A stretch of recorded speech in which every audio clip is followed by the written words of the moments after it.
అప్పుడే జ్ఞానం తెలిసిన చిన్నపిల్లల నుండి కాటికి కాలు చాచిన ముసలివాళ్ళ వరకు మహాభారతం వినడానికి తెగ ఆసక్తి చూపిస్తుంటారు.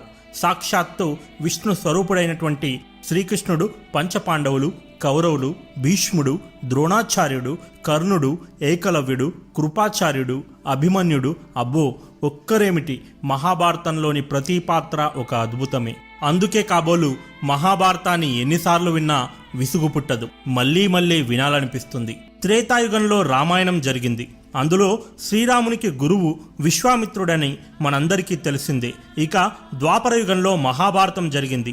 అతి భయంకరమైన కురుక్షేత్ర యుద్ధం ముగిసిన వెంటనే కలియుగం ప్రారంభమయ్యింది. అయితే ఇప్పుడు అసలు మహాభారతం ఎక్కడి నుండి మొదలయ్యింది, వారి పూర్వీకులెవరో తెలుసుకుందాం. బ్రహ్మ కుమారుడు కుశుడు, ఆయన పుత్రుడు కుశనాభుడు, కుశనాభుడి పుత్రుడు గాధి, గాధి కుమారుడే విశ్వామిత్రుడు. విశ్వామిత్రుడు చాలా కాలం రాజ్యం చేశాడు. ఒకరోజు సైన్యంతో వేటకు వెళ్ళి అలసి వశిష్ఠ మహర్షి ఆశ్రమంలో సేద తీరుతాడు. వశిష్ఠుడు తన హోమధేనువు కామధేనువు సంతతికి చెందినది అయిన సబల అనే ఆవును పిలిచి రాజుగారికి వారి సైన్యానికి కావలసిన పదార్థాలు తయారు చేసి విందు చేయమంటాడు. సబల సృష్టించిన పదార్థాలు తిని విశ్వామిత్రుడు అత్యంత సంతుష్టుడవుతాడు. వెంటనే ఈ సబలను నాకిచ్చి దానికి బదులుగా 1,00,000 ఆవులను, ఏనుగులు, బంగారు రథాలు, గుర్రాలు, కావలసినంత బంగారము, వెండి ఇస్తానంటాడు.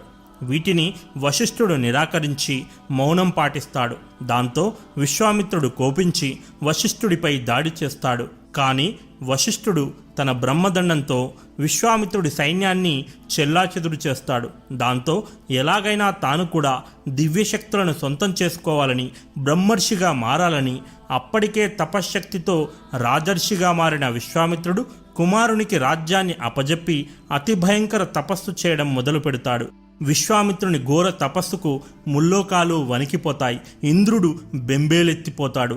ఎలాగైనా విశ్వామిత్రుని తపస్సు భగ్నం చేయాలి అని భావించి అప్సరస మేనకకు ఆ బాధ్యతలు అప్పజెప్పుతాడు.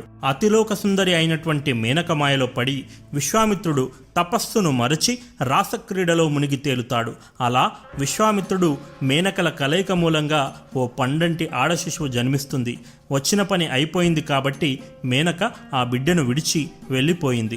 ఇదంతా ఇంద్రుని మాయ అని గ్రహించిన విశ్వామిత్రుడు తిరిగి తపస్సు చేసుకోవడానికి బయలుదేరుతాడు.